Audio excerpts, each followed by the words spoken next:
വസ്സലാത്തു വസ്സലാമു അലാ റസൂലില്ലാ വഅലാ ആലിഹി വസ്ഹാബിഹി അജ്മഈൻ അമ്മാ ബഅദ്. ബഹുമാന്യ KNMൻ്റെ കർമ്മധീരരായ നേതാക്കളെ, ISMൻ്റെ 2 മാസത്തോളമായി ഈ സംഗമത്തിനു വേണ്ടി അഹോരാത്രം പരിശ്രമിച്ചു കൊണ്ടിരിക്കുന്ന കഠിനാധ്വാനികളായ സഹോദരന്മാരെ, വേദിയിലും സദസ്സിലുമിരിക്കുന്ന ബഹുമാന്യ ഗുരുനാഥന്മാരെ, സ്നേഹനിധികളായ രക്ഷിതാക്കളായ പിതാക്കളെ, മാതാക്കളെ, സഹോദരീ സഹോദരന്മാരെ, പ്രിയം നിറഞ്ഞ കൂട്ടുകാരെ, കുട്ടികളെ, അസ്സലാമു അലൈക്കും വറഹ്മത്തുള്ളാഹി. പരമകാരുണികനും കരുണാവാരിധിയുമായ അള്ളാഹുവിൻ്റെ രക്ഷ, സമാധാനം നമുക്കെല്ലാവർക്കും ഉണ്ടാവട്ടെ, ആമീൻ എന്ന് പ്രാർത്ഥിക്കുകയാണ്, ദുആ ചെയ്യുകയാണ്. ഞാൻ പറയേണ്ട കാര്യങ്ങളൊക്കെ മന്ത്രി പറഞ്ഞുപോയി. ഞാൻ ആദ്യം അത് കഴിഞ്ഞിട്ട് പറയാൻ കുറേ കാര്യങ്ങൾ കണ്ടുവച്ചതായി. പ്രസാദ് സാറ് സത്യത്തിൽ കൃഷിമന്ത്രി മാത്രമല്ല, ഒരു കുടുംബ മന്ത്രി കൂടിയാണ് എന്ന് ഭാഷണം കേട്ടപ്പോൾ മനസ്സിലായി. നമ്മൾ ഇങ്ങനെ ഒരു ഒത്തുകൂടാൻ ISM ഒരു കാരണം കണ്ടിട്ടുള്ളത്, മനുഷ്യരായ നമ്മൾ പലതും മറക്കുന്നു എന്ന തോന്നൽ തന്നെ. കാട്ടിൽ നിന്ന് നാട്ടിലേക്ക് ആന വന്നപ്പോൾ ആട്ടിപ്പായിച്ചു. ഒരു ദിനം നാട് വിറച്ച് നാട്ടിലുള്ളവർ കാട്ടിലേക്ക് ചെന്നപ്പോൾ ആ ആനയോട് പറഞ്ഞു, ഞങ്ങളൊരുപാട് ദുരന്തം രക്ഷപ്പെട്ടു വരികയാണ്, നീ ഒന്നും ചെയ്യരുത്.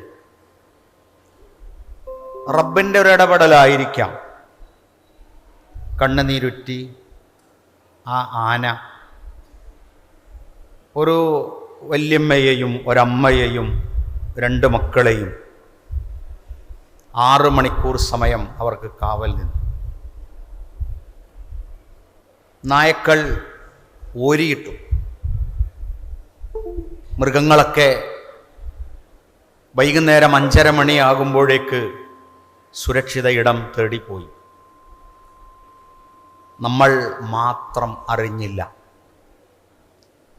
എന്ന് പറഞ്ഞാൽ നമ്മളുടെ വിവരമില്ലായ്മ നമ്മുടെ ജീവിതത്തെ കൂടി ബാധിച്ചു കൊണ്ടിരിക്കുകയാണ്. പണ്ട് നസറുദ്ദീൻ ജുഹയുടെ ഒരു കഥയുണ്ട്, കുട്ടിയൊക്കെ പഠിപ്പിക്കും.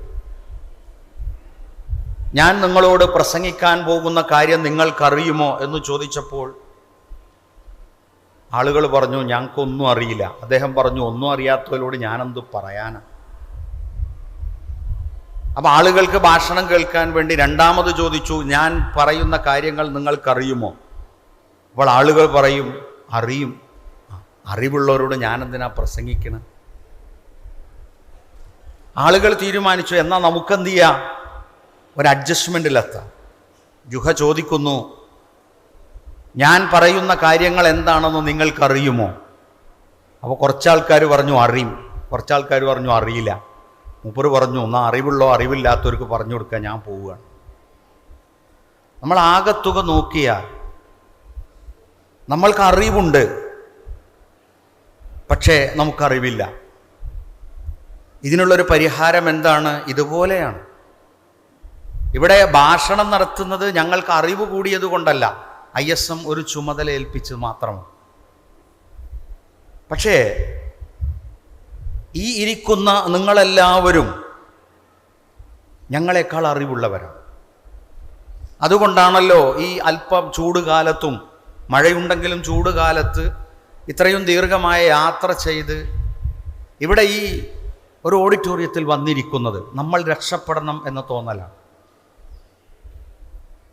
ഒരു കായലിൽ ബോട്ട് മുങ്ങുമ്പോൾ നീന്തലറിയുന്നവർ ആദ്യം രക്ഷപ്പെടും. ദുനിയാവിൽ നീന്തി നടക്കുന്ന നമ്മെ സംബന്ധിച്ചിടത്തോളം നമുക്കാകെ ഹാർട്ട് മാറ്റിവെക്കാൻ സൗകര്യമുണ്ട്, വൃക്ക മാറ്റിവെക്കാൻ സൗകര്യമുണ്ട്, ഞരമ്പ് മാറ്റിവെക്കാൻ സൗകര്യമുണ്ട്, തലച്ചോറ് മാറ്റിവെക്കാൻ സൗകര്യമുണ്ട്. ഇതൊക്കെ മാറ്റിവെച്ചാൽ ചുരുങ്ങിയതൊരു 250 കൊല്ലെങ്കിലും മാറ്റിവെച്ച കണക്കിന് ജീവിക്കണം. പക്ഷെ എൻ്റെ ആയുസ് അള്ള രേഖപ്പെടുത്തി വെച്ചതിനനുസരിച്ച് ഞാനിവിടെ നിന്ന് പോകണം. മുണ്ടക്കൈയിൽ ഒരു പേരക്കുട്ടിയും ഒരു ഉമ്മയും വല്യുമ്മയും ഒരു റൂമിൽ ഉറങ്ങുകയാണ്. ഒരു സ്വപ്നം പോലെ വെള്ളം ഇങ്ങനെ ഒഴുകി വരുന്നു. അതിനിടയിൽ അതൊരു യാഥാർത്ഥ്യമാണെന്ന് വായിലേക്ക് വെള്ളം വന്നപ്പോൾ കുഞ്ഞുമോന് മനസ്സിലായി. അപ്പുറത്തെ റൂമിലേക്ക് നോക്കുമ്പോൾ ഒരൊഴിഞ്ഞ സ്ഥലമാണ് കാണുന്നത്. അവനെ വല്യമ്മനോട് ചോദിച്ചുകൂടാ, വല്യമ്മ നിങ്ങൾ മരിച്ചോ എന്ന് ചോദിച്ചുകൂടാ. അത് വല്ലാത്തൊരു ചോദ്യമാണ്. അവൻ വല്യമ്മ അപ്പുറത്തുണ്ടാവും എന്ന് കരുതിയിട്ട് അവൻ പറഞ്ഞു, വല്യമ്മ ബാക്കിയുള്ളവരൊക്കെ പോയില്ലേ? ആ വല്യമ്മ തൻ്റെ പേരക്കിടാവിനോട് പറഞ്ഞു, മോനെ, അള്ള എഴുതി വെച്ചതാണ്, അതിൻ്റെ സമയമാകുമ്പോൾ എല്ലാവരും പോവും. ഒരു ഈമാൻ കാര്യവും ഇസ്ലാം കാര്യവും പഠിപ്പിക്കുന്ന ഒരു ചോദ്യോത്തര വേദിയല്ലാതെ വീടും നാടും ശക്തമായ കുത്തൊഴുക്കിൽ പാറക്കെട്ടുകളടക്കം തകർന്നു വന്ന് തലയിലേക്ക് ഇപ്പം വീഴും എന്ന് കാത്തിരിക്കുന്ന ഖിയാമമാണെന്ന് പോലും മരിച്ചുപോയവർ ഭയപ്പെട്ട ആ സംഭവത്തിൽ ഒരു വല്യമ്മ മകനെ അത് ഉപദേശിച്ചുവെങ്കിൽ അങ്ങനെയുള്ള വല്യമ്മമാരും വല്യപ്പമാരുമാണ് നിങ്ങളെ പ്രതീക്ഷയോടുകൂടിയാണ് ISM കാണുന്നത്. ISM വളർന്നു വന്നത് KNM-ൻ്റെയും MGM-ൻ്റെയും ഒക്കെ ഞങ്ങളുടെ കാരണവന്മാരും ഞങ്ങൾക്ക് മാർഗദർശനം നൽകിയ ഞങ്ങളുടെ ഉസ്താദുമാരും നിങ്ങളെപ്പോലെയുള്ളവരുമാണ് ഈ ലാഫിനെയൊക്കെ വളർത്തിയത്. ഞങ്ങൾക്ക് ഈ കുടുംബം വേണം. ഞങ്ങൾ അനുഭവിക്കുന്ന ഒരു സന്തോഷം അത് നിങ്ങൾ ഞങ്ങൾക്ക് പകർന്നു തന്നതാണ്. പക്ഷേ ഈ സുഖം ഇനി ഞങ്ങളുടെ മക്കൾക്ക് അനുഭവിക്കാനാകുമോ, ഞങ്ങൾക്കാകുമോ എന്ന് വിഷമമുണ്ട്. ഒരു ഡ്രൈവറായി ജോലി ചെയ്യുന്ന ഒരു കുട്ടി അവൻ നാട്ടിലുള്ള ഒരു ഉപ്പയെയും ഉമ്മയെയും കൊണ്ടിങ്ങനെ യാത്ര ചെയ്യാണ്. യാത്ര ചെയ്യുമ്പോൾ ആ കൊച്ചു പൈതൽ 18 വയസ്സായിട്ടുണ്ടെങ്കിലും ഒങ്ങൻ ചിരിക്കുക. അപ്പം ഈ നാണിമാഷും ഭാര്യയും അവനോട് ചോദിച്ചു, ദിലു നീ എന്താ ഇങ്ങനെ ചിരിക്കണേ? ഒന്നുമില്ലപ്പമ്മ, ഞങ്ങളെയൊക്കെ കൊണ്ടുനടക്കാൻ ഞാനുണ്ട്, ഞങ്ങളെയൊക്കെ കൊണ്ടുനടക്കാൻ ആരാ ഉണ്ടാകുക? അത് ആലോചിച്ചിട്ട് ചിരിക്കുകയാണ്, കരയാണ്. ആശങ്കക്ക് പകരം നമ്മുടെ ബഹുമാന്യനായ മന്ത്രി പറഞ്ഞതുപോലെ നമ്മൾ തിരിച്ചു നടക്കുന്നവരാണ്, ഒഴുക്കിനനുസരിച്ചു പോകുന്നവരല്ല. ലക്ഷ്യം മറക്കാത്തൊരു കുടുംബമാവുക. നമ്മൾ ഈ ലോകത്ത് അള്ള പടച്ചത് ഹുവല്ലദീ ഖലഖൽ മൗത വൽ ഹയാത ലിയബ്ലുവക്കും അയ്യുക്കും അഹ്സനു അമല. അള്ളാഹു നമ്മളെ പടച്ചു എന്നല്ല പറഞ്ഞത്, നമ്മളുടെ മരണത്തെ പടച്ചു. മരണം പടക്കണമെങ്കിൽ അതിന് വേറൊരു പടക്കലും കൂടി വേണം, ജീവിതം. അതിന് ഏതിനാണ് പ്രാധാന്യം എന്ന് ചോദിച്ചാൽ, ജീവിതത്തിന് പ്രാധാന്യം കാണണമെങ്കിൽ മരണത്തിന് പ്രാധാന്യം നൽകുന്നവരാകണം. മരണത്തിന് ശേഷം പരലോകത്ത് വിചാരണക്ക് വേണ്ടിയാണ് പോകുന്നത്, സൽക്കാരത്തിന് വേണ്ടി പോകുകയല്ല. അപ്പോൾ നമ്മളുടെ ഈ ജീവിതം ധന്യമാകുന്നത് ദാമ്പത്തിക ജീവിതത്തിൽ, നമ്മളുടെ കുടുംബ ജീവിതത്തിൽ നമുക്ക് കിട്ടേണ്ടത് സ്വർഗമാണ്. സ്വർഗം കിട്ടാൻ വേണ്ടി ഒരു ഉംറക്ക് പോയത് കൊണ്ടോ, സ്വർഗം കിട്ടാൻ വേണ്ടി ഒരു ഹജ്ജിന് പോയത് കൊണ്ടോ, 40 ദിവസം കൊണ്ടോ 15 ദിവസം കൊണ്ടോ നമുക്ക് സ്വർഗം വാങ്ങാനാവില്ല. നമുക്ക് നമ്മളുടെ കൂട്ടത്തിൽ നിന്നുകൊണ്ടാകണം. വമൻ അഅറള അൻ ദിക്രി ഫഇന്ന ലഹു മഈശതൻ ലങ്ക. അല്ലാഹുവിനെ മറക്കാത്ത വാപ്പയും ഉമ്മയും മക്കളും ആവുക. നമ്മുടെ വീട്ടിലെ രോഗികളായ ഉപ്പമാർ സുബ്ഹാനല്ലാഹ്, അൽഹംദുലില്ലാഹ്, അല്ലാഹു അക്ബർ, വല്യമ്മ അല്ലാഹു അക്ബർ, സുബ്ഹാനല്ലാഹ്, മക്കളെ ബാങ്ക് കൊടുത്തോ എന്ന് ചോദിക്കുമ്പോൾ ഇല്ല ഉമ്മ, ബാങ്ക് കൊടുത്തിട്ടില്ല. ബാങ്ക് കൊടുക്കുമ്പോൾ ബാങ്ക് കൊടുത്തിട്ടുണ്ട്. അത് ഒന്നിച്ചുൾക്കൊള്ളുന്നൊരു കുടുംബമാണ് ഇവിടെ ഇരിക്കുന്നത്. വല്യമ്മാക്കുള്ള ബാങ്കോ വല്യപ്പാക്കുള്ള ബാങ്കോ അല്ല, ഞങ്ങൾക്ക് വീട്ടിലേക്ക് എന്നായിട്ട് അള്ളാഹു വിളിച്ചതാണ്. എങ്ങോട്ടാണ് വിളിച്ചത്? സ്വർഗത്തിലേക്ക്. നമ്മൾക്ക് ഒരു വീട്, ആ വീട്ടിൻ്റെ മുറ്റത്ത് കുറച്ച് വിശാലമായ പുല്ല്, ഒരു മതില്, ആ മതിലിലേക്ക് കടക്കാൻ ഒരു ഓട്ടോമാറ്റിക് ഗേറ്റ്, വീടിൻ്റെ ഉള്ളിൽ ചെറിയൊരു സ്വിമ്മിംഗ് പൂള്, ചെറിയ ഒരു ഊഞ്ഞാല്, ഇതായാൽ സ്വർഗമാണെന്ന് വിചാരിച്ചു പോയവരുണ്ട്. പത്രത്തിലൊക്കെ കണ്ടിട്ടില്ലേ നിങ്ങൾ? സുമുഖനായ ഭർത്താവ്, സുമുഖയായ ഭാര്യ, സുമുഖയായ 3 മക്കൾ നിരത്തി ഒരു പത്രത്തിൽ വരിക. എപ്പോഴാ? ഓലെ കല്യാണത്തിനാ, പൊരേക്കൂടലിനാ? അല്ല, കുടുംബം ആത്മഹത്യ ചെയ്തു.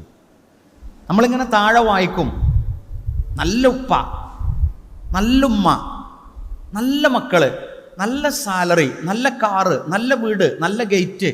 പിന്നെ എന്തിനാണ് അവര് ജീവിതം അവസാനിപ്പിച്ചത്? ഇടുങ്ങുമ്പോൾ വമൻ അഅറദ അൻ ദിക്രി ഫഇന്ന ലഹു മഈശതൻ ലങ്ക.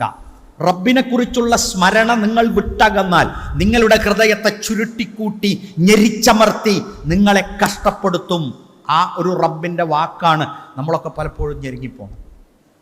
അപ്പം നമ്മളുടെ ദാമ്പത്തിക ജീവിതത്തിലും കുടുംബ ജീവിതത്തിലും നമുക്ക് റബ്ബിനെ മറക്കാത്ത ഒരു കുടുംബമാക്കി മാറ്റാൻ നമുക്ക് സാധിക്കേണ്ടതുണ്ട്. ഇസ്ലാം ഒരു സുന്ദര മതമാണ്.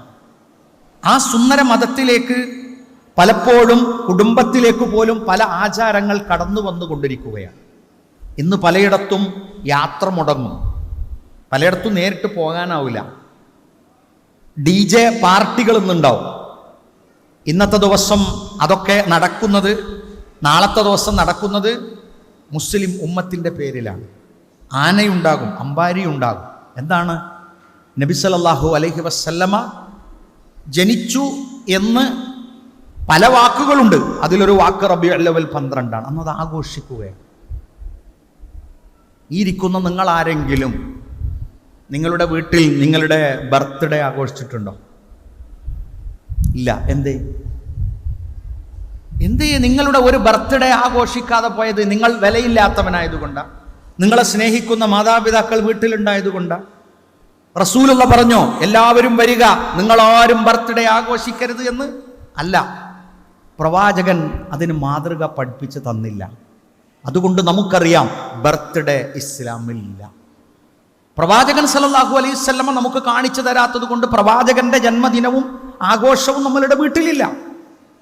ഒരു ഉപ്പ നിസ്കരിച്ചൊക്കെ പള്ളിയിലൊക്കെ എപ്പോഴും പോണ ഉപ്പയാണ്. ആ വല്യുപ്പ പറയണേ, ഇപ്പം കുടുംബത്തിലൊക്കെ പിടിച്ചു നിൽക്കാൻ വലിയ ബുദ്ധിമുട്ടാണ്. എന്തേ? പെട്ടു, ഞാനും പെട്ടു. അപ്പം അദ്ദേഹം സുബൈയൊക്കെ കഴിഞ്ഞ് വന്നപ്പോൾ മക്കൾ പറഞ്ഞല്ലോ, പേരക്കുട്ടികളെ, വല്യുപ്പ ഒരു കേക്ക് കൊണ്ടുവരും നിങ്ങൾ. ആ മൂപ്പർ പേരക്കുട്ടികളല്ലേ ഒരു കേക്ക് കൊടുത്തു. കേക്ക് കൊടുത്തപ്പോൾ ഒരു കുട്ടി പറഞ്ഞല്ലോ, ഒരു പ്ലാസ്റ്റിക്കിൻ്റെ കത്തി കൊടുത്ത്, ഇത് വല്യപ്പന്നെ മുറിക്കണം. ആ മൂപ്പര് ചക്ക മുറിച്ച് പരിചയമുള്ള ഞാൻ പിന്നെ ഒരു കേക്ക് മുറിക്കേണ്ട കയ്യൂല എന്ന് പറയണ്ടല്ലോ, മൂപ്പർ അത് മുറിച്ചു. അപ്പോൾ പറഞ്ഞല്ലോ, നിങ്ങളൊരു കഷ്ണം എടുത്തിട്ട് ഇക്കുട്ടിൻ്റെ വായിലേക്കൊന്ന് കൊടുക്കണം. ആ മൂപ്പർ കുറേ ചോറ് വിളമ്പി കൊടുത്ത ആളാ. മൂപ്പർ ഒരു കഷ്ണം എടുത്ത് വായിലേക്ക് കൊടുത്തു. ളുഹുറിന് പള്ളിയിൽ വന്നപ്പോൾ ഉസ്താദ് പറഞ്ഞു, എന്തൊരു മുജാഹിദാണ്, ബർത്ത്ഡേ ആഘോഷിച്ച് റീലുണ്ടാക്കി ലോകം മുഴുവൻ ആസ്വദിച്ച് നടക്കുക, നിങ്ങളെന്ത് മുവക്കിത. അപ്പം ആ വാപ്പ തലി കയ്യച്ച് പറയുകയാണ്, പടച്ച റബ്ബേ, ചെറുത്താൻ്റെ ചതി ഇങ്ങനെയാ വരിക. സ്വന്തം വീട്ടിലുള്ള കുട്ടികളെ ആരോ പിരികേറ്റി ഒരു കേക്ക് കൊണ്ടുവരിച്ച് അത് മുറിപ്പിച്ച് അത് റീലാക്കി ബർത്ത്ഡേ ആഘോഷിച്ചതിൻ്റെ റീല് സ്കൂളുകളിലും അതിൻ്റെ ഓരോ ഗ്രൂപ്പുകളിലും നാട് മുഴുവൻ ബഹ്റൈനും ഖത്തറും ഒക്കെ ഓടി നടക്കുകയാണ്.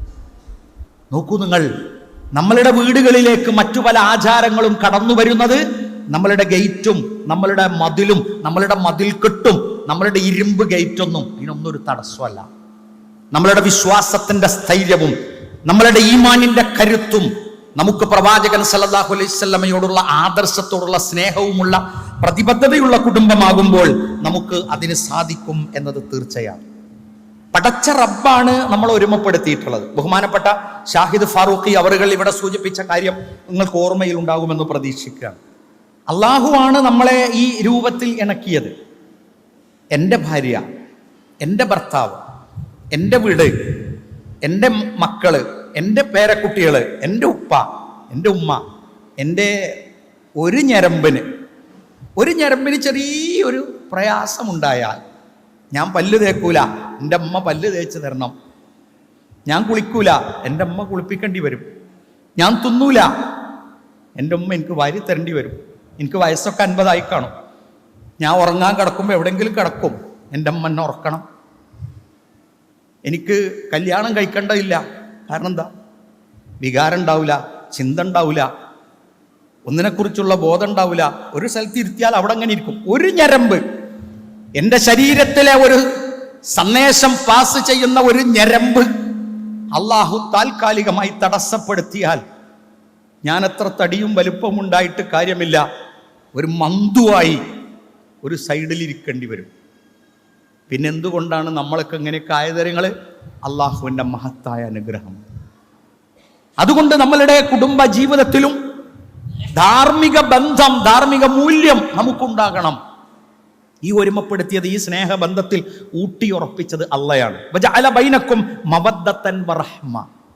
ഒരു സ്ത്രീയെ കണ്ടപ്പോൾ അവളോടൊരു സ്നേഹം തോന്നി അവളെ ഭാര്യയായി സ്വീകരിച്ചത്.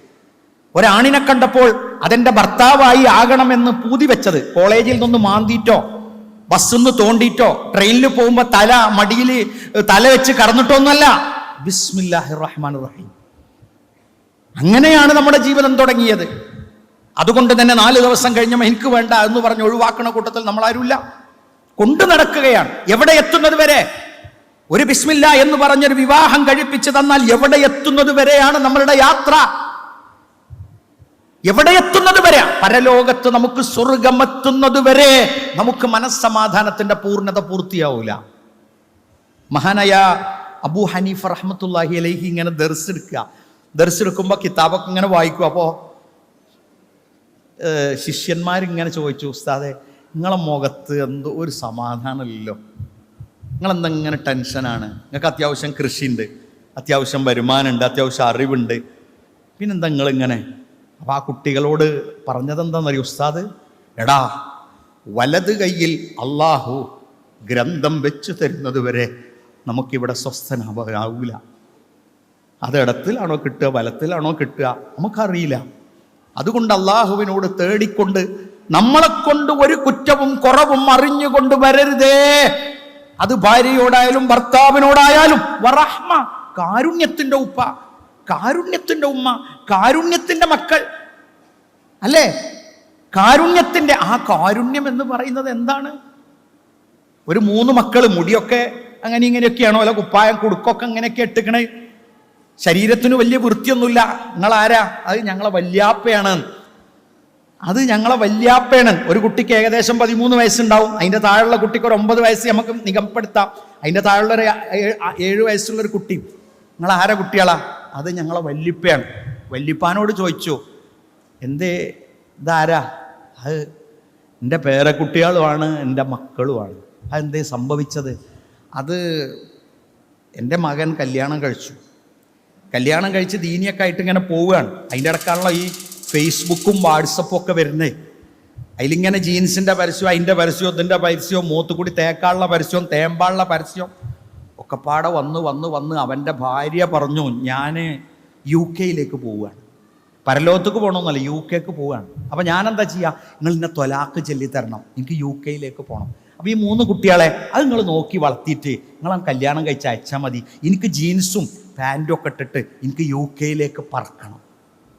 അങ്ങനെ ഓളാണ് പറന്നിക്കണം. ഇനി തിരിച്ച് ലാൻഡ് ചെയ്യുമ്പോൾ കാണാം. അതുവരെ ഞാൻ എൻ്റെ മക്കളെ നോക്കണം. എന്തൊരു നല്ല മക്കളേറെ ഞങ്ങൾ. വൃത്തി കുറവുണ്ട്, മുടി അത്ര ചീകിയിട്ടില്ല, കുപ്പായത്തിൻ്റെ കൊടുക്കുന്നു, ചുകനില്ല. എന്താ അറിയോ സഹോദരി, നമ്മൾ വായിച്ച ചില പുസ്തകത്തിൻ്റെ, നമ്മൾ കണ്ട ചില സിനിമയുടെ, നമ്മൾ കണ്ട ചില റീലിൻ്റെ, പ്രിയപ്പെട്ട സഹോദര, നമ്മൾ എന്താണോ തലയിൽ നിറക്കുന്നത് അതാണ് നമുക്ക് തിരിച്ചു കിട്ടുക.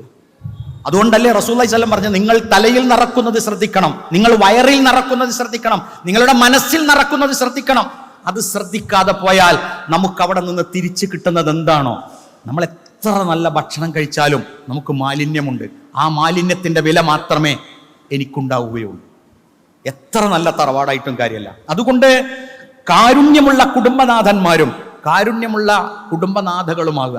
അനാഥാലയങ്ങളിൽ അല്ലെങ്കിലേ കുറെ കുട്ടികളുണ്ട്. പിന്നെ വാപ്പിമ്മയും തമ്മിൽ തെറ്റിയിട്ട് നമ്മളെ കുട്ടീനെ അവിടെ കൊണ്ടേയാക്കുമ്പോൾ അപ്പുറത്തുള്ള ചോദിക്കുകയാണ്, എടാ എൻ്റെ വാപ്പി മരിച്ചിക്കണോ? എൻ്റെ വാപ്പ മരിച്ചിട്ടൊന്നുമില്ല, എൻ്റെ അമ്മാനെ ത്വലാക്ക് ചൊല്ലി എൻ്റെ അമ്മാനെ വേറെ കെട്ടിച്ചു, പിന്നെ ഞങ്ങൾക്ക് വാപ്പിയില്ല ഉമ്മയില്ല, ഒരു ദുനിയാവ് കൂടി ഇങ്ങനെ 2 കൂട്ടർ നടക്കുന്നുണ്ട്, ഞങ്ങൾക്ക് വാപ്പി ഉമ്മയില്ല, അതുകൊണ്ട് ഞങ്ങൾ എത്തീങ്കാനിക്ക് പോന്നാണ്. ഓർക്കുക, വൃദ്ധസദനം എത്തീങ്കാനക്കപ്പുറത്ത് വൃദ്ധസദനങ്ങളുമുണ്ട്. അവിടേക്ക് നമുക്കും രണ്ടാമത് തിരിച്ചെത്താം. നമ്മൾ കിടന്ന കട്ടിലേക്ക് രണ്ടാമത് ചെല്ലൂലേ? അന്ന് പല്ലില്ല, അവസാനം പല്ലില്ല. അന്ന് നമുക്ക് കാഷ്ടിച്ചത് ബെഡിലാണ്, അവസാനം കാഷ്ടിക്കുന്നത് ബെഡിലാണ്. അന്ന് മൂത്രിച്ചത് ബെഡിലാണ്, അവസാനം മൂത്രിക്കുന്നത് ബെഡിലാണ്. അതുകൊണ്ടാണ് ഇമാം അബൂ ഹനീഫ റഹ്മത്തുള്ളാഹി അലൈഹി പറയുന്നത്, രണ്ട് കാഷ്ടത്തിന്റെയും രണ്ട് മൂത്രിക്കലിന്റെയും ഇടയിലുള്ള ഒരു കാലത്തിലാണോ നീ അഹങ്കരിച്ച് നടക്കുന്നത്? രണ്ട് കാഷ്ടിക്കലിന്റെയും രണ്ട് മൂത്രിക്കലിന്റെയും ഇടയിൽ നീന്തി കളിക്കുമ്പോ അതിൻ്റെ ഇടയിൽ എവിടെ എനിക്ക് അള്ളാനെ മറന്ന് ജീവിക്കാനുള്ള സാഹചര്യം ഇല്ല. നമ്മളത് തിരിച്ചറിയുകയാണ്. സൗജും സൗജത്തുമാണ്. നിങ്ങളൊക്കെ ഇന്ന് വന്നപ്പോൾ എല്ലാവരും ഒത്തൊരുമിച്ചാണ് വന്നത്. കാറിലാണെങ്കിൽ ഭാര്യ ബാക്കിലുണ്ട്, അല്ലെങ്കിൽ സൈഡിലുണ്ട്, മക്കളുണ്ട്, എല്ലാവരുമുണ്ട്. അതെന്തുകൊണ്ടാണ്? സ്ത്രീയെ സ്ത്രീയായും പുരുഷനെ പുരുഷനായും അള്ള പടച്ചു. രണ്ടുപേർക്കും ആരാധനാ സ്വാതന്ത്ര്യവും നന്മക്കുള്ള വഴിയുമൊക്കെ തന്നിട്ടുണ്ട്. അത് രണ്ടു കൂട്ടരും. സഹോദരി, നിങ്ങൾ നന്നാകുമ്പോൾ ഞങ്ങളെക്കാൾ ഉപകാരപ്പെടും. നിങ്ങൾ നന്നാവുമ്പോൾ ഒരു വീടിന്റെ വിളക്കാണ് നിങ്ങൾ, ഒരു കുടുംബത്തിന്റെ എല്ലാമാണ് നിങ്ങൾ. ഞങ്ങൾ രാവിലെ പോകും, ഞങ്ങൾ വൈകുന്നേരം വരും. വൈകുന്നേരം വന്നാൽ ഞങ്ങൾക്ക് ഒന്നിനും കഴിയൂല. ഈ മക്കളെയൊക്കെ നോക്കി കൊണ്ടു നടന്ന് അവർക്കുള്ള എല്ലാ കാര്യങ്ങളും ചെയ്ത് എല്ലാ ഉത്തരവാദിത്തങ്ങളും നിർവഹിച്ച് ഭക്ഷണമൊക്കെ കൊടുത്ത് വസ്ത്രമൊക്കെ കൊടുത്ത് നല്ല ഒരു മാനേജ്മെന്റ് നടത്തുന്ന ഒരു ബിസിനസ് മാനേജ്മെന്റ്, BB അല്ല, MB അല്ല, അതിൻ്റെ അപ്പുറത്ത് ഞങ്ങളെ മാനേജ്മെന്റ്. അല്ലെങ്കിൽ ഞങ്ങളൊന്നും ഇങ്ങനത്തെ തുണിയും കുപ്പായം നന്നൊന്നും ഇട്ട് നടക്കൂല. ഞാൻ അന്നൊരു നല്ല തുണിയും കുപ്പായം എടുത്ത് പോകുന്നതാ. കാരണം നിങ്ങളെയൊക്കെ കൂട്ടത്തിൽ ഇവിടെ നിൽക്കണമെങ്കിൽ ആകെ ഇരപ്പായാൽ പറ്റൂലല്ലോ എന്ന് കരുതിയിട്ട്. പക്ഷേ ഇസ്തിരിട്ടത് മാത്രമേ ഞാനുള്ളൂ, ബാക്കിയൊക്കെ എൻ്റെ ഭാര്യയാണ് ചെയ്തത്. അത് ഞാൻ മറക്കാൻ പാടുണ്ടോ? മറക്കാൻ പാടണോ? അന്നൊന്നിനും പറ്റൂല. അന്നെന്തിനാ പറ്റുക? കെട്ടിക്കൊടുന്നന്ന് തുടങ്ങിയതാ. പ്രിയപ്പെട്ട സുഹൃത്തേ, ഞാനും നിങ്ങളുമൊക്കെ പള്ളിയിൽ നിന്നിറങ്ങി പള്ളിയുടെ പുറത്തുള്ള തിണ്ടിലിരിക്കുമ്പോ നമ്മളെന്താ നമ്മളെ കൂട്ടുകാരനോട് പറഞ്ഞത്? എടാ പോകുമ്പോ ഞാൻ ഇവിടെ ബാക്കിയായി, എൻ്റെ പെണ്ണുങ്ങളാണ് ആദ്യം പോണെങ്കിൽ എൻ്റെ കട്ട പുകയാവും. ഒരു വലിയ ആരോഗ്യ ദൃഢഗാത്രനായ ഉമർ ഖത്താബ് റളിയല്ലാഹു അൻഹുവിൻ്റെ ഒക്കെ വലിപ്പമുള്ള ഒരു വലിയൊരു അധ്യാപകൻ, ഒരുപാട് ആളുകളെ വിറപ്പിച്ച അധ്യാപകനാണ് അയാൾ. നല്ല പഠിപ്പിച്ച അധ്യാപകനാണ്, ധീരനാണ്, ധൈര്യവാനാണ്. ഒരു വലിയ ഇൻസ്റ്റിറ്റ്യൂഷനാക്കി മാറ്റിയ നല്ല കമാൻഡിങ് പവറുള്ള ഒരു മനുഷ്യൻ. അദ്ദേഹത്തിൻ്റെ ഭാര്യ മരിച്ചപ്പോൾ 3 ദിവസം കഴിഞ്ഞ് ഞാൻ അവിടെ എത്തി. അദ്ദേഹം ഇങ്ങനെ ഇരിക്കുകട്ടോ. ഞാൻ പറഞ്ഞു, മാഷേ എന്തേ? ഒന്നുമില്ല, ഇന്ന് കുടിക്കേണ്ട ഗുളിക എവിടെയെന്ന് എനിക്കറിയില്ല. എൻ്റെ പുറത്തേക്കിടാനുള്ള ചെരുപ്പ് എൻ്റെ ഭാര്യ എവിടെ വെച്ചത് എനിക്കറിയില്ല. തേച്ചത് ഏതാണ്, തേക്കാത്തതെന്ന് എനിക്കറിയില്ല. എവിടേക്കാണ് കല്യാണം പറഞ്ഞത്, എവിടേക്കാണ് പോകേണ്ടത്, മക്കളെ കെട്ടിച്ചത് എവിടേക്കാണ് ഓല, അതൊന്നും എനിക്കറിയില്ല. അയാൾ ആകെ ഡിസോർഡറായിരിക്കുകയാണ്. ഇതാണ് എൻ്റെ ഇങ്ങളെയും ഗതി. എന്നിട്ടാണ് വീട്ടിലെത്തിയിട്ട് നമുക്ക് അന്നം തന്ന്, നമ്മളെ പോറ്റി നമുക്ക് വെച്ച് തന്ന് വിളമ്പി തന്ന് ഒക്കെ ആക്കി വെച്ച ആ ഭാര്യനെ നമ്മൾ മക്കളെ മുമ്പിൽ ചീത്ത പറയുന്നു. ഒരു ഖുർആൻ ക്ലാസ്സിന് പോയപ്പോൾ ഒരു ചെറിയ ഒരു ചെറിയ കത്ത് കൊടുന്നു. കത്ത് മെല്ലെ ചുരുട്ടി മെല്ലെ കയ്യിക്ക് കാറി തന്നത്. ഞാൻ മെല്ലെ വായിച്ചു. എന്താ ഉള്ളറിയോ? മൗലവി, ഭാര്യയുടെ മുഖത്ത് അടിക്കരുത് എന്ന് ഖുർആൻ ക്ലാസ്സിലൊന്ന് പറയണം. അത് കേൾക്കേണ്ട ആൾ മുന്നേ തന്നെ ഇരിക്കേണ്ടത്, ഇവിടെ അല്ല കേട്ടോ. ഞാനിങ്ങനെ ഓർത്തുപോയി. 1-ാം സഫിൽ പോയിരുന്നിട്ട്, 1-ാം സഫിൽ നിസ്കരിച്ചാൽ നിന്നിട്ട്, 1-ാം സഫിൽ ജുമാക്ക് പോയിട്ട് ദീനിയായ ഒരുപാട് കാര്യങ്ങൾ കേട്ടിട്ട് പെണ്ണുങ്ങളെ തല്ലരുതെന്ന് ഞാൻ പഠിച്ചിട്ടില്ലെങ്കിൽ ഞാൻ പെണ്ണെട്ടാൻ പാടില്ലായിരുന്നു. പ്രിയപ്പെട്ട സഹോദരി, നിങ്ങൾ ഇങ്ങനെ വാഹനം രാത്രിയൊക്കെ പോണ കണ്ടിട്ടില്ലേ? പാണ്ടി ലോറി, ഞാൻ എപ്പോഴും സങ്കടപ്പെടുന്ന ഒന്നാണ്. പാണ്ടി ലോറി കയറ്റം വലിച്ച് അതിലൊക്കെ നിങ്ങൾ നോക്കിയിട്ടുണ്ടോ? അതിലേതെങ്കിലും ഒരു പെണ്ണുണ്ടോ? ഏതെങ്കിലും ഒരു ഫാത്തിമയോ ഏതെങ്കിലും ഒരു നബീസയോ ഒരു ആയിഷയോ ഡ്രൈവ് ചെയ്തിങ്ങനെ ചെന്നൈക്ക് പോകണ നിങ്ങൾ കണ്ടിട്ടുണ്ടോ? ഇല്ല. ആ കറുത്ത് കരിവാളിച്ച് ഉറക്കം പോയി കോട്ടുവായിട്ട് ആ പോകുന്ന വണ്ടിക്കാരനെ ഒന്ന് നിർത്തിയിട്ട് ചോദിക്കുക, എന്തിനാ ഇങ്ങനെ പോണ്? ഒന്നുമില്ല, എൻ്റെ ഭാര്യയുണ്ട് വീട്ടിൽ, എനിക്ക് 3 മക്കളുണ്ട്, അവരെ പോറ്റാൻ വേണ്ടി ഞാനിങ്ങനെ രാവും പകലും. പ്രിയപ്പെട്ട സഹോദരിമാരെ, ഭർത്താവിനോട് പറയാം, ഞങ്ങളെ മുടിയൊക്കെ നിരച്ചിക്കണേ, നിങ്ങൾക്കൊക്കെ ഒന്ന് കറുപ്പിച്ചൂടെ? എൻ്റെ ഒപ്പം കല്യാണത്തിന് പോരുമ്പോൾ ഈ മുടി നിരച്ചത് എങ്ങനെ അറിയോ? ഭർത്താവ് കിടന്നു, ഭാര്യയും കിടന്നു, ഉറങ്ങിയിട്ടില്ല, 10 മണിയാണ്. ഭർത്താവ് ഇങ്ങനെ ആലോചിക്കുക, മക്കത്തേക്ക് പോകണമല്ല, ഇങ്ങനെ ആലോചിച്ച് ഒന്നാമത്തെ മകൾ, രണ്ടാമത്തെ മകൾ, അവളെ എഡ്യൂക്കേഷൻ കൊടുത്ത് ഓളെ ദീനിയായി പഠിപ്പിച്ച് ഓളെ കല്യാണം കഴിച്ച് അയക്കണം. അതിനെന്തൊക്കെ വേണം, ഓൾക്ക് ഇങ്ങനെ വീട് കയറ്റി കൊടുക്കണം. അപ്പം നിങ്ങളെന്താ ഭാര്യനോട് ഭർത്താവിനോട് ചോദിക്കാറിയോ, നാളെന്താ കടി ഉണ്ടാക്കുക? അപ്പം മൂപ്പർ അതിനും പറയണം അല്ലേ, അതുണ്ടാക്കിക്കോ, ഇതുണ്ടായിക്കോ, അതുണ്ടാക്കണേ, അതല്ല ഇത് ഉണ്ടാക്കിക്കോ. നിങ്ങൾ ആലോചിക്കേണ്ടത് നിങ്ങൾ ആലോചിച്ചപ്പോൾ, ഞങ്ങൾ ആലോചിക്കേണ്ടത് ഞങ്ങൾ ആലോചിച്ചപ്പോൾ ആ വീട് കുടുംബം സുന്ദരമായി പോവുകയാണ്. മക്കൾക്ക് വീട് വെക്കേണ്ടത് ഞങ്ങൾ ആലോചിക്കുന്നു, രാവിലെ കടി ഉണ്ടാക്കേണ്ടത് നിങ്ങൾ ആലോചിക്കുന്നു, ഉച്ചക്ക് ഭക്ഷണം ഉണ്ടാക്കേണ്ടത് നിങ്ങൾ ആലോചിക്കുന്നു. ഇനി ഞങ്ങളേറ്റ ഭക്ഷണം ഉണ്ടാക്കേണ്ട ആലോചിച്ചാൽ അന്നത്തെ ഭക്ഷണം ഞങ്ങൾ തന്നെ തിന്നേണ്ടി വരും. ഒരു മനുഷ്യനത് കൊടുക്കാൻ പറ്റൂല. അതിൻ്റെ ആ സുന്ദരമായ നല്ല രുചികരമായ എല്ലാവരെയും പറ്റിക്കാൻ പറ്റുന്ന രൂപത്തിലുള്ള ഭക്ഷണ വൈഭവങ്ങൾ നേടിയെടുത്ത് നിങ്ങൾ തരുന്ന ആ അന്നം കൊണ്ട് തന്നെയാണ് ഞങ്ങളൊക്കെ ജീവിക്കുന്നത്. പ്രിയപ്പെട്ട സഹോദര, അതിൻ്റെ ഇടയിൽ അവിടെ പോയി, ഓഫീസിൽ പോയി, ഇവിടെ പോയി, നമ്മളെ വീട്ടിൽ ജോലി ചെയ്യുന്നൊരു സഹോദരി അല്ലെങ്കിൽ ഓഫീസിൽ നമ്മളെ ഭാര്യൻ്റെ ഉപ്പനോട് പറയാണ്, ഞാൻ അങ്ങോട്ട് പോണില്ല. എന്തേ? മൂപ്പര ഓഫീസിലുള്ള ഒരു പെൺകുട്ടിനോട് ചാറ്റ് ചെയ്യണത് ഞാൻ നേർക്കുനേരെ കണ്ടു. എങ്ങനെ സഹിക്കും? ബിസ്മില്ല എന്ന് വിവാഹം ചെയ്ത് പിന്നീടെത്തി അവിഹിത ബന്ധങ്ങളിലൂടെ കടന്നുപോയി അവസാനം അവിഹിത ബന്ധത്തിൽ നിലനിൽക്കുമ്പോൾ കല്യാണം കഴിച്ചു. പിറ്റേ ദിവസം കാമുകി പുതുമാരനോട് പറഞ്ഞു, നമുക്ക് ഇന്നും കൂടി ഒരു യാത്ര പോകാൻ, നിക്കാഹല്ലേ കഴിഞ്ഞിട്ടുള്ളൂ. അവള് പറഞ്ഞു, ബൈക്ക് ഞാൻ ഓട്ടിക്കോളാം, നിങ്ങൾ ബാക്കിലിരുന്നാ മതി. അങ്ങനെ ഈ കാമുകി എന്ത് ചെയ്തോരോ, ഇന്നലെ കല്യാണം കഴിഞ്ഞ പുതിയാപ്പളിനെ ഇന്ന് നേരെ കൊണ്ടുപോയിട്ട് പാണ്ടിലോറിന്റെ നടുക്കാണ് കൊണ്ടുപോയി കുത്തിച്ചു. രണ്ടാളും മരിച്ചു. ആ പെൺകുട്ടിയുടെ പിതാവ് പറഞ്ഞു, അള്ള കാത്തു. ഇതല്ലേ ഇന്ത്യങ്ങളെയൊക്കെ പൊതു ധാർമ്മികതയും വെള്ളക്കുപ്പായം വെള്ളത്തുണിയൊക്കെ എടുത്തിട്ട് ഇന്ത്യങ്ങളെയൊക്കെ ഉള്ളിലുള്ളത് സത്യമാകണ്ടേ? അതുകൊണ്ട് ഉത്തമമായ ധാർമ്മിക ജീവിതം നയിക്കുക, വൈവാഹിക ജീവിതത്തിൽ പരസ്പരം പൊരുത്തപ്പെട്ട് ജീവിക്കുക, മാതാപിതാക്കൾക്ക് തണലേകാനും മക്കൾക്ക് സംരക്ഷണമേകാനും കഴിയുന്ന നല്ല കുടുംബ ബന്ധവും നല്ല ജീവിതവും നിങ്ങളുടെയൊക്കെ വീട്ടിലുള്ളത് ധന്യമായി പൂത്തുലയട്ടെ എന്ന് പ്രാർത്ഥിക്കുകയും ദുആ ചെയ്യുകയും ചെയ്തുകൊണ്ട് ഞാൻ വിടവാങ്ങുകയാണ്. വആഖിറു ദഅവാന അനിൽ ഹംദുലില്ലാഹി റബ്ബിൽ ആലമീൻ. അസ്സലാമു അലൈക്കും വറഹ്മത്തുള്ളാഹി വബറകാതുഹു.